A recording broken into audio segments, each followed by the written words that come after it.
الذین ینفقون فی السراء والضراء، وہ لوگ جو خرچ کرتے ہیں سود کے مقابلے میں انفاق، یہ تقابل پھر دیکھ لیجئے، جو خرچ کرتے ہیں سرائے خوشی میں بھی، والضرائے خود تنگ دست ہے تب بھی کرتے ہیں چاہے تکلیف میں ہیں، والکاظمین الغیظ، اور وہ لوگ جو اپنے غصے کو پی جانے والے ہیں، والعافین عن الناس، اور وہ لوگ جو لوگوں کی خطاؤں سے درگزر کرتے ہیں انہیں معاف کر دیتے ہیں، واللہ یحب المحسنین، اللہ تعالیٰ ایسے محسنین کو پسند کرتا ہے۔ یہ درجہ احسان ہے، اسلام، ایمان، پھر احسان۔ والذین اذا فعلوا فاحشۃ او ظلموا انفسهم،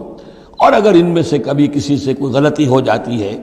کہ اگر وہ کر بیٹھیں کوئی کھلا گناہ، کوئی بے حیائی کا ارتکاب، یا اپنے اوپر کوئی اور ظلم کر بیٹھیں، ذکر اللہ، فوراً انہیں اللہ یاد آ جاتا ہے، فاستغفروا لذنوبہم، تو وہ اللہ تعالیٰ سے استغفار کرتے ہیں۔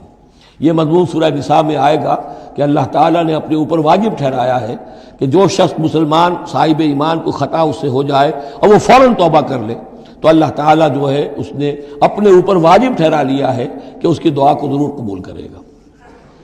وَمَن يَغْفِرُ الذُّنُوبَ إِلَّا اللَّهُ، اور کون ہے جو معاف کر سکے گناہوں کو سوائے اللہ کے،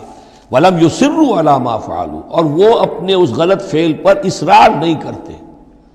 یعنی یہ کہ کرتے چلے جا رہے کرتے چلے جا رہے کرتے چلے جا، موت آ گئی تو اب توبہ کریں گے، تب توبہ نہیں ہے۔ ایک خطا ہو گئی، جذبات میں ہو گئی، بھول میں ہو گئی،